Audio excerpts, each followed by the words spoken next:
Welcome to Configure It Done, the podcast where SAP leaders share real insights, proven strategies, and stories from front lines of major SAP transformations. Get inspired, get informed, let's get it done.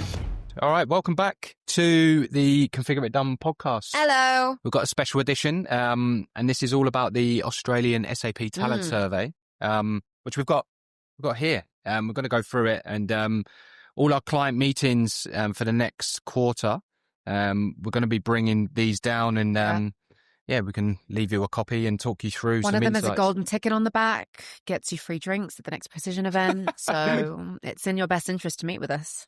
And while we're talking about the event, Sara, we've got 2 events coming up. We do. Plug away. So we have 2 events coming up. One is in October 30th, and we will be going through these insights and more. So in these insights, the talent survey, we send it out every year. It goes through all the objective data that we as recruitment, people speak to hundreds of people a week, literally. This also goes out to our CRM coded database of 6,000 plus SAP professionals.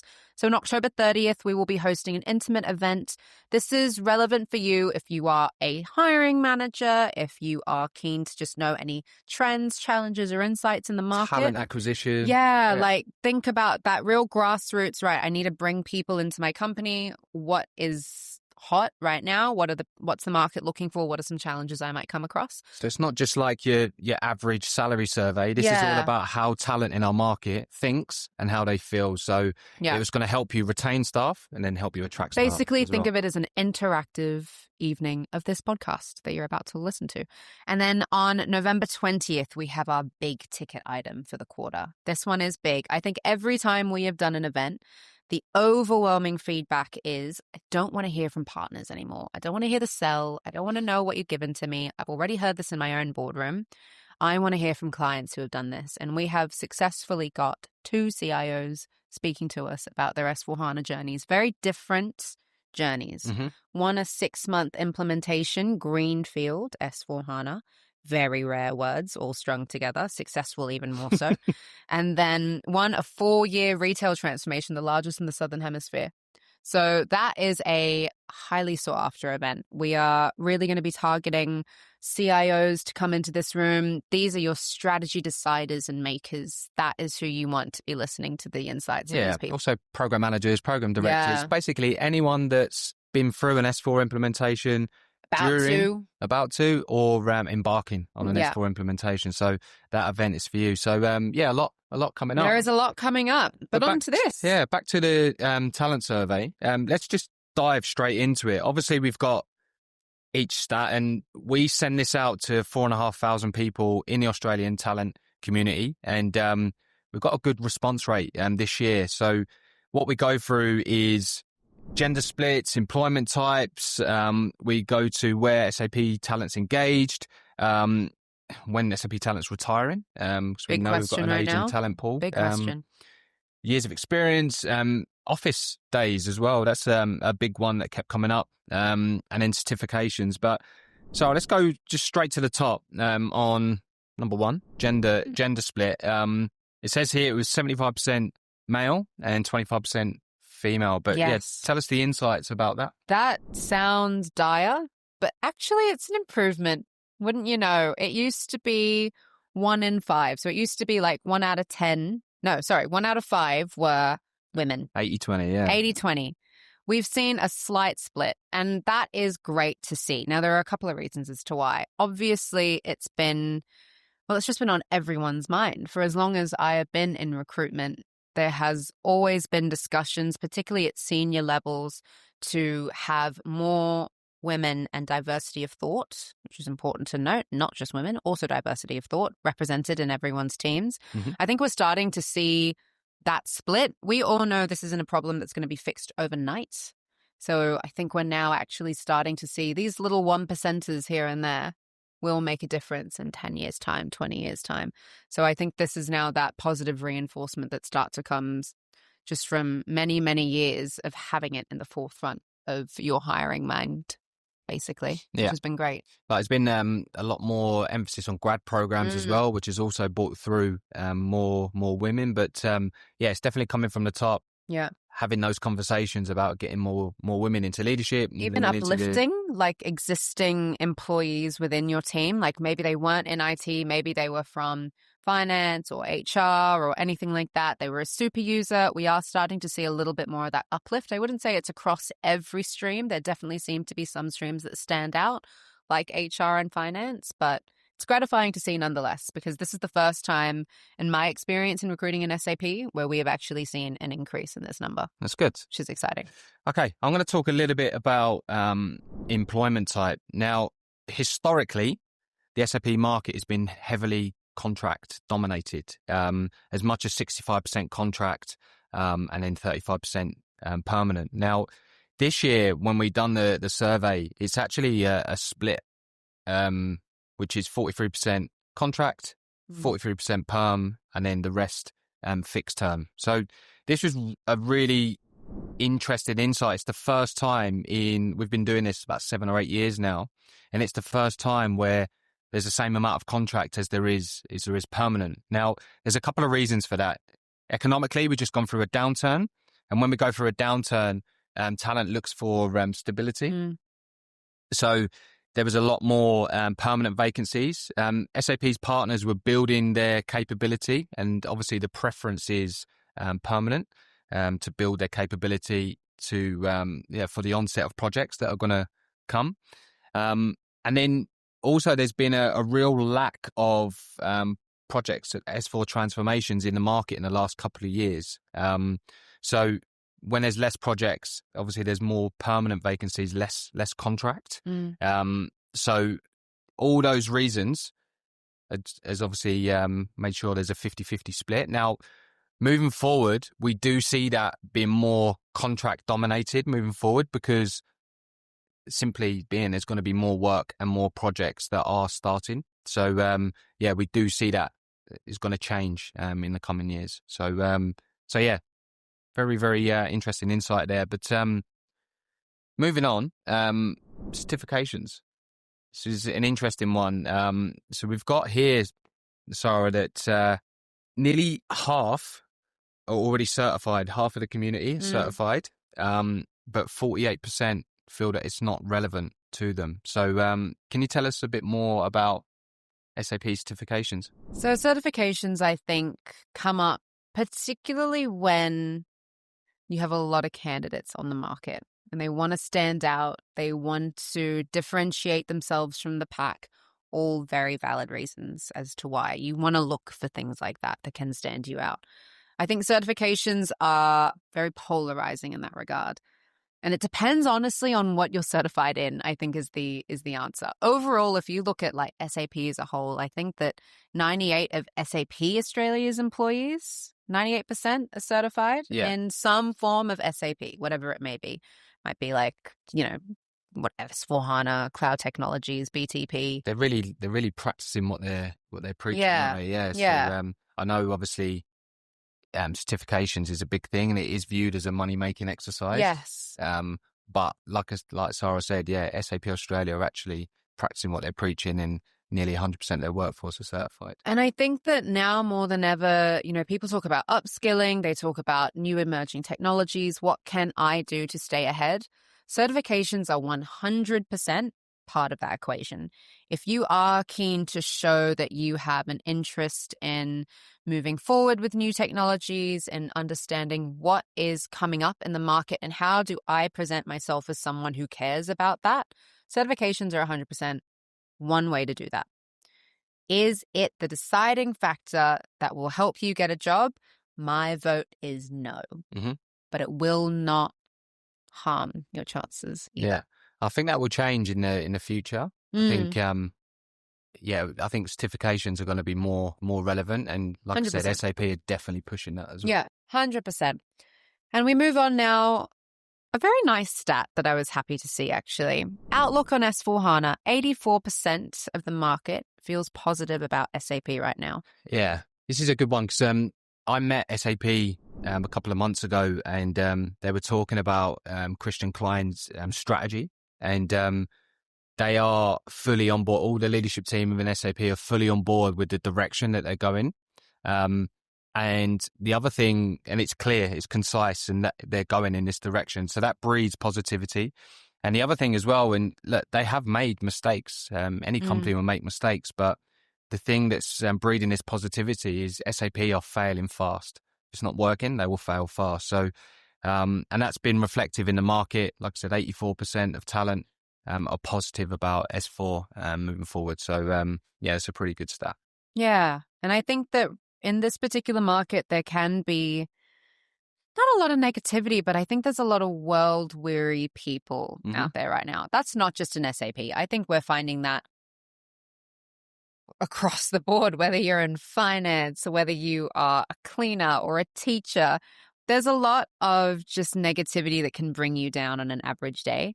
So I think that there's a lot of frustration that can come from particularly the SAP market, wherein people are saying, oh, but 2027's like not far away. When is it coming? It has to come soon. And like we're getting closer to that point. I think that Australia is a market that can be a bit blasé, can be a bit stubborn. We'll kick that can down the road if we can. Yeah. Bit behind. We're slow to move and slow to trust at times of new emerging technologies in the market. S4HANA I still classify almost as an emerging technology, given how few clients have made that jump. But the jump is coming. Is it going to look the same as R3 to ECC6? Probably not. So don't prepare yourself for that wild boom of what we saw. The nature of SAP projects have changed. But ultimately, what we can share is we feel positive, which is very exciting. So let's talk about office days. Now, I've been in a few job specs with customers recently, and what's creeping in is any new starter's got to be full-time on site. Yeah. The business are back in the office. C-level are pushing, back to the office. And reality is the city is busier now. It's good. But we asked the question of SAP talent that are in vacancies right now of how many days they're in the office. And 50% of talent is in 2 to 3 days a week.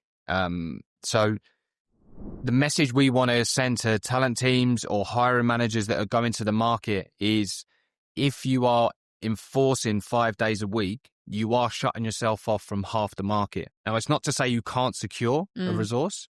Absolutely. Go for gold. Like if you go to market looking for full-time in the office, that's absolutely fine. But just rest assured that, like I said, you're shutting yourself off from half the market. So if you are struggling, if you can't find people that would commit to full-time in the office, then if you're flexible and adaptable, then you have a better chance of securing talent. I mean, we talk about it all the time wherein what you want to avoid is a blanket rule. Yeah. Like blanket rules just don't breed positivity or trust in a team, whether that team's BAU or project. So I can count on, well, I don't have enough fingers actually.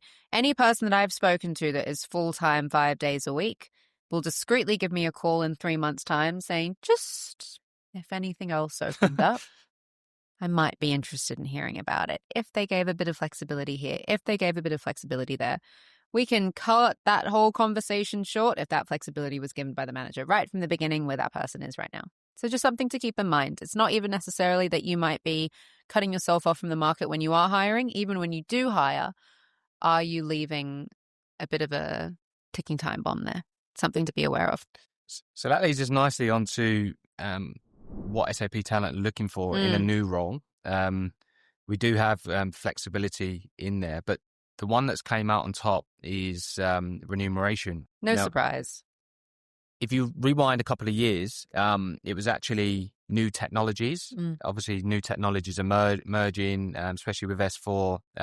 So people were very flexible with their pay to get that experience. Now we've had a few more programs, and I think we've gone through that downturn. Remuneration is number one. But did you want to speak to more about that? I mean, I don't think that will shock anyone. We'll go into it a little bit as to like years of experience, which I think ties in quite a bit as to why this driver is what it is, because the average SAP professional in Australia most likely has kids, has a mortgage, like they have bills to pay. This is not a youth conversation that we're now having wherein, oh, I just want to learn new stuff that I can take throughout my career and I'll be flexible with whatever my hiring manager is looking for. No, I've been doing this for a while. I know what I need, and I need a steady wicket, which is why people were looking for long-term permanent options. Mm-hmm. And I need it to pay reasonably well. I think that there can be a misconception when we say something like the SAP market looks for money as the main thing. It's not loads of money. It's just a fair wicket. It's a fair salary. It's a fair daily rate. I think that when the market can shift to client-led as opposed to candidate-led, we do get a little bit of the undercut. We're definitely seeing it now in our own hiring processes, wherein late stage, there are lowball offers. There are, actually, could we knock a couple of $100 off the rate? We're starting to see that creep in. It's understandable in this market. It's also difficult when, yes, candidates are then flexible. But again, this is the same conversation as flexibility in the office. They may accept it for now. But if you're hiring permanent, if you're hiring long-term contract, you are opening yourself up to a bit of a dangerous conversation in 3 months' time, 6 months' time. Whenever this market picks up, which it will, just be aware, cutting corners now will cost you far much more financially as a business, but even just in terms of pain long term. So I think that ultimately when we look at remuneration, it's not they're looking for pay increases. They're just looking to be paid fairly. Yeah. Yeah, like you said, it's definitely that's good for retention if they're getting a fair wicket. If you're offering, fixed term or undercutting or lowballing, it just poses a flight risk. And it could be the difference of like 2K or 5K sometimes. Like we've seen this get down to a really nitty gritty number. And it's kind of just like you're so teetering on the edge of someone begrudgingly accepting as opposed to happily. That margin of error is so slim. So if you are thinking about that, I mean, we can take that offline. That's a whole other one. And the reality is we are in a client-led market at the minute because we have gone through this downturn, but there are more projects coming to the market and we will see contract numbers increase. Yeah. And very soon we'll be in a candidate-driven market and they will be getting other opportunities. And they're not paid fairly. They do pose a flight risk. All right. Lastly, we're going to look at years of experience, Sara, and then retirement. We've added retirement and that question in this year because for the last 7 years we've always reported on the years of experience, and we know we have a highly experienced talent pool. Over 60% of the market have got more than 15 years of experience. So we added in that question around retirement. And this is quite alarming. So we've got a small talent pool as it is, and 13% of SAP resources in Australia plan to retire in the next 5 years. So, that is a very alarming stat. So if you're one of SAP's partners and you haven't got a grad program in place, or if you're an end customer and you're not looking to bring business resources over, this is a really worrying stat for the SAP market. I think that ultimately, I mean, we talk about what we need to see more of in this talent pool of SAP, and I think diversity gets thrown around a lot as a word, but diversity of thought doesn't just mean men and women. It doesn't just mean different cultures and ethnicities and nationalities. I think it very much also means age. Ultimately, SAP, like we'll say it is an older market. Like most of IT in Australia, it is now aging. Kids are staying in uni far longer than their parents want them to. They're definitely not signing up for SAP courses at uni. In fact, very few are offering them. TAFE has only just started to offer a finance course, and that's after like 15 years of lobbying with the Department of Education to get that up and away. We are certainly faced with a challenging juncture in our market as to what do we do in the next 10 years, because 60% of the market more have 15 plus years experience. Under 5% have 5 years experience. If you're a hiring manager and you don't want to pay 200K base for a run-of-the-mill FICO BAU resource, what are you going to do? And what are your options? Do you train up? Do you uplift, which is what we've been seeing a little bit more of? It is now time for the market to really think genuinely about what are we going to do about this gap? Because I think one thing to say, yes, the market's retiring and we'll lose a lot of people in terms of our workforce, but we're also going to lose a huge portion of knowledge. Knowledge, yeah. Like these people that will be retiring in the next 5 years are our current market leaders. They're the people that you go to for your strategy, for your solution architecture, your program management, like big pillar roles. Yeah, I think there's an opportunity to tap into that retirement market, even if you engage them on a day a week, partner them with a junior resource or partner with someone from the business, and the aim of just to pass on that knowledge. So yeah, I think there's a big opportunity to tap into that market. Like certainly I would say if you're a hiring manager about to embark on an S/4HANA journey or something like that, or if you're just about to embark on any project really, look for that diversity in your team. If there is someone that you can partner up with your program manager internally within your company to learn from that contractor, to learn from that wealth of knowledge, it's a no-brainer at this point. You will be setting up your business for success for the next 15 years, given the age of this market. So it's definitely something to be aware of. So Sara, quick question before we wrap this up. If you had to summarize the 2025 talent survey in a couple of sentences, what would I say? What would you say? Yeah. It is ultimately looking positive. I think that the 50-50 split speaks to a market that has stabilized. It's not necessarily cooking with gas or oil right now, but we are slowly simmering. We start to, I think, heat up 2026 when that shift to contract shows an increase in projects and ultimately more opportunity for everyone in some interesting roles that will come through. Perfect. Well, thank you for joining us. And, thank you. Hopefully see you at some of our events coming up again. If you want to hear about anything, I mean, there should be an email somewhere. I don't know. My marketing manager will put it floating around somewhere. Give us a call, reach out to us. We can tell you more one-on-one.